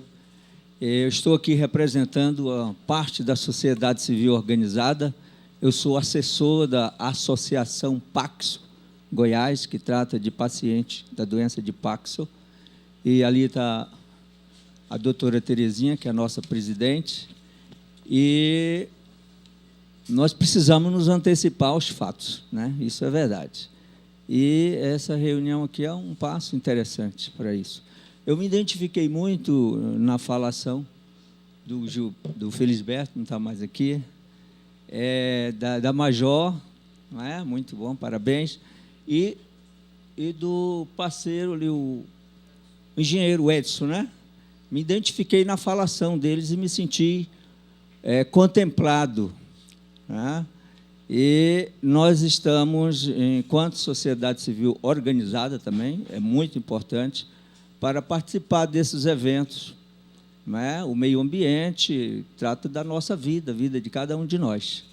Nós representamos 15 mil pessoas, 15 mil pacientes de Paxo no estado de Goiás. Nós somos uma associação de âmbito estadual e eu gostaria até de aproveitar a oportunidade para fazer um breve comercial. Eu tenho aqui alguns cartões, gostaria que gentilmente você recebesse e nos ajudasse a divulgar. Algumas pessoas ainda não sabem, é uma associação nova, ainda não sabem da existência. Então, se você conhecer alguém, tiver algum parente, nós tem todas as informações, os contatos aqui, e receba, eu vou distribuir, por gentileza, receba gentilmente e nos ajude a divulgar esse trabalho. Nós estamos imbuídos, não é, também na participação de todos os eventos que diz respeito à vida, enquanto sociedade, enquanto representante da sociedade civil. Tá? Muito obrigado, vereador, muito obrigado a todos. Obrigado, Emiliano, pela presença. Bom, eu acho que, para mim, alcancei o objetivo da audiência, na minha opinião. Eram essas informações que talvez não estavam tão claras como ficou citadas aqui. E eu queria colocar umas 3 propostas, né? 3 conclusões aqui da nossa audiência. Primeiro, eu já cochichei aqui no ouvido do Edson, realmente da gente estar participando e cobrando, na verdade, uma rapidez maior do plano de ação emergencial. Queria estar participando desse grupo. A segunda inclusive, veio da fala do Ivaltemir em relação à convocação da NTT aqui na casa, apesar que a gente não tem muito como convocar e sim convidar, se eles puderem aparecerem para tratar desses assuntos que seriam obrigações dele, né, inclusive dessas caixas de retenção que não está sendo cumprida, e aí quero até pedir auxílio aqui para o nosso delegado, que tem uma experiência maior de como a gente fazer isso. E também foi citado aqui, através de uma servidora da Saneaga, Lúcia, de uma possível visita lá à barragem, Lúcia, se realmente esse convite estiver de pé, eu queria ir juntamente com a Comissão do Meio Ambiente para a gente fazer uma visita lá. É claro que a gente não é técnico, não vai apontar nada, mas eu acho que seria bacana a gente estar presente lá e fazer uma vistoria, explanação. Eu acho que seria muito bacana. No mais, era agradecer todas as autoridades, vocês foram de extrema importância, agradecer o público em geral e dizer que, se alguém precisar da ata da audiência, queria que vocês deixassem um e-mail aqui com a minha secretária para a gente estar repassando a ata dessa audiência. Obrigado a todos, bom final de semana, e coloco aqui mais uma vez a Comissão do Meio Ambiente à disposição de todos vocês. Obrigado.